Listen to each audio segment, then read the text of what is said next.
So here we are in Tavira, my fourth time in this beautiful city in southern Portugal, and where Rui Soares has, with his wife Marinella, has organized the International Association of Paremiology, and it has become a real folkloric tradition for many people from Portugal, of course, but also from various countries from Europe, also from Japan, from India, from the United States and other countries to travel the long distances to Tavira, where the city of Tavira welcomes all of us very nicely. We always have a reception with the mayor, and of course the main purpose is to communicate about proverbs. And what we do a lot is various scholars tell us about their traditions in their home countries, their various languages. And what we oftentimes, in addition to the scholarship, feel that what Proverbs teach us is that while maybe the metaphors of the Proverbs are different from country to country, what they say is very much the same, because the human experiences are the basic human experiences are actually quite the same from country to country. So while we are celebrating our differences, we also, I think, should not forget what keeps all of us human and together. So, and I think Proverbs are a wonderful way to show this, because if we look at where Proverbs come from, let's say the major European languages, the Indo-European languages, just as an example. Many of the proverbs come from Greek-Roman antiquity, like one hand washes the other, or time flies, tempus fugit. So that is why all of those proverbs are identical word by word, let's say in Portuguese, in Russian, in Swedish, in Greek. Then we have another wave, the religious wisdom, let's say in our case the Bible, that was of course translated. So many of the proverbs, like man does not live by bread alone, pride comes before fall, again they are known in all European languages. And then there was number 3, medieval Latin. Medieval Latin was the lingua franca of Europe in the Middle Ages and later. So again we have proverbs like strike while the iron is hot. Not everything that glitters is gold. All the same in all languages. And then it becomes interesting, because then we have proverbs that are only Portuguese, or only German, or only Finnish. And those, for a translator, become very difficult to translate. But nevertheless, I give you an example. Very well-known English proverb, the early bird catches the worm. In German, Morgenstunde hat Gold im Munde, which means the morning hour has gold in its mouth, which means the morning hour, if you get up early, you get to work, has gold in its mouth, a symbol for you make money, you can live. So there you are. Every child, every person knows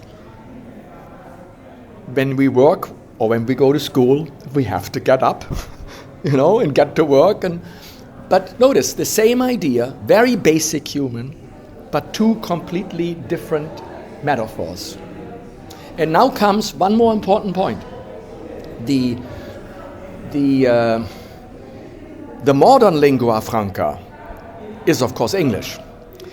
Now, the early bird catches the worm is a 16th century English proverb.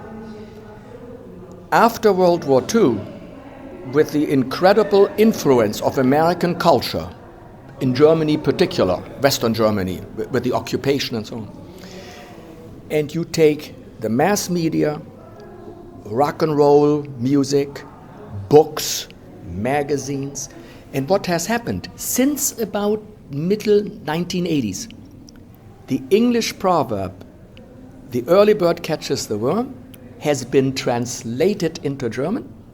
Der frühe Vogel fängt den Wurm.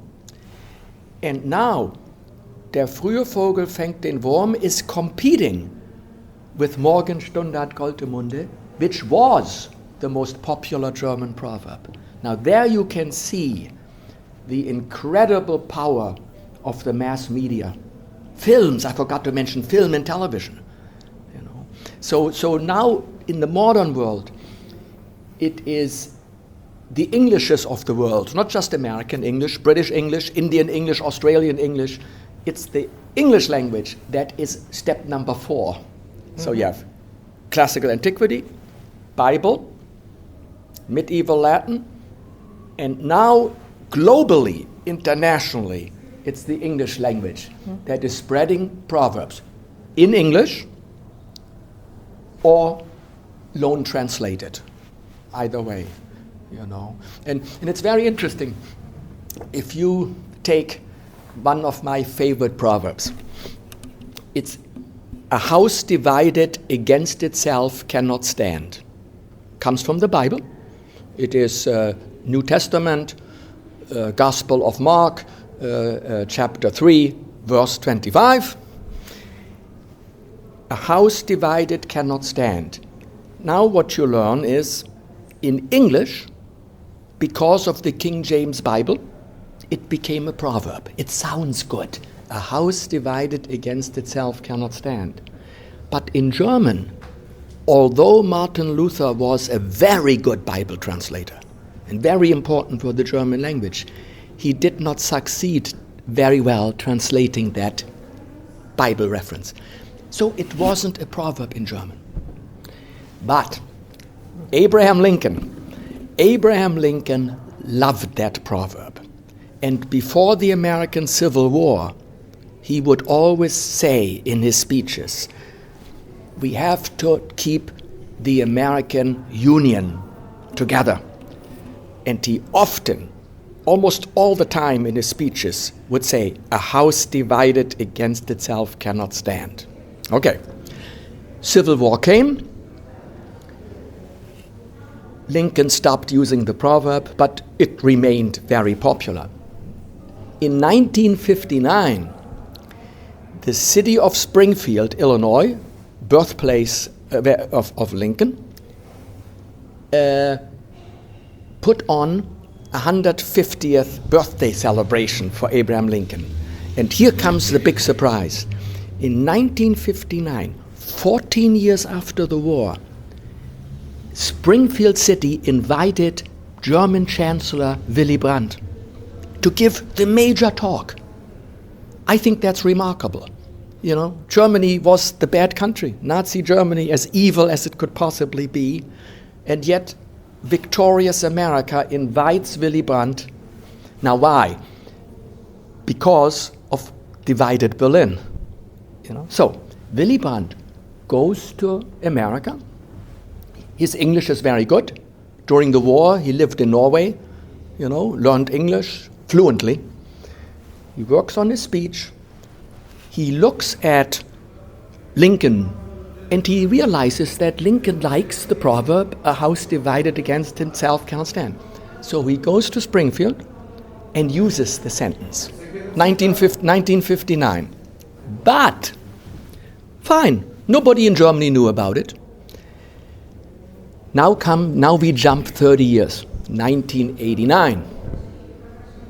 The wall in Berlin comes down, and Willy Brandt begins, he died in 1992, but in 1989, he travels throughout Germany and delivers talks about what will it mean, the unification of Germany.